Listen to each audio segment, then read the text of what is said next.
Welcome to the ToolSeq tutorials of Autodesk Maya. Alright, so ToolSeq Distance is pretty useful for precise distance calculations. Select two vertices and left click on the item's label to write them into the items panel. So let's create a brand new polygon sphere over here and let's select two vertices and let's click on the item's label to load them into the items panel. By the way, these panels are standard in ToolSeq, so you can right-click on labels for appending selections into panels, or middle-click on labels to clear panels. Additionally, you can see count of panels next to their labels. Alright, so right-click for appending selections, or middle-click to clear it out. Alright, so clicking Calculate Cumulative Distances button will give simple distance result of two vertices.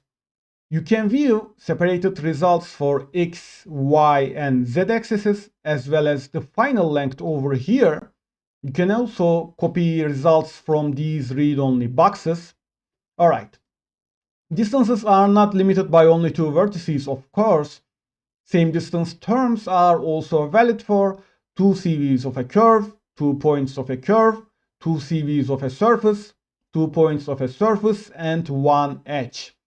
So let's start with one edge and select any of edges over here and see simple distance result over here. All right, so let's try other combinations pretty quickly. So let's create a brand new CV curve over here and select two control vertices and see simple distance result and select two curve points,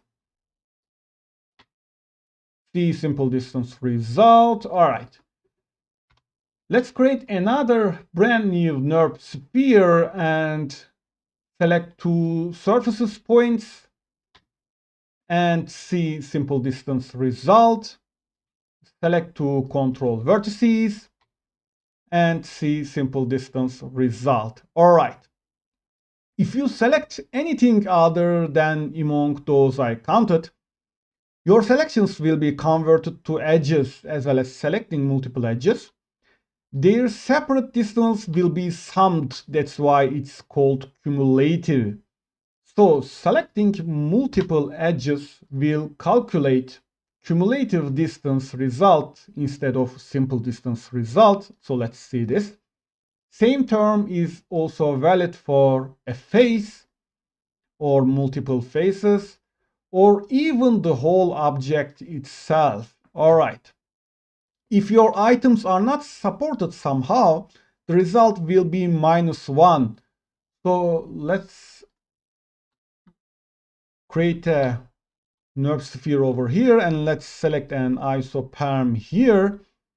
Since isoperms are not supported, the result will be -1. All right. Our next section, select min edges and select max edges buttons will pick results among your items written in the items panel. So let's click on the select min edges button and you will see it selects min edges of this sphere. And let's click on the select max edges button and as you see it selects max edges of this sphere.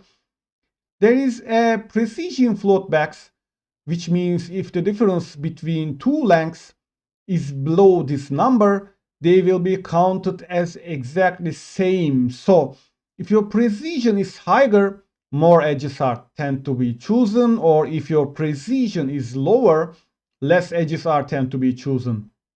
So let's increase this precision a little bit and click on the select max edges button and you will realize that it selects more edges now. All right. The final section is about moving your items in specified axes according to minimum, maximum, or center between their positions. So let's select three vertices over here and let's click on the Move X button, Move Y button, and Move Z button, as you will realize it moves all items to center of their positions. Now, let's see this min section over here and click on the Move X button, Move Y button, Move Z button. All right. And see max section over here. Click Move X button, Move Y button, Move Z button. All right. Thanks for watching me. See you in the next video.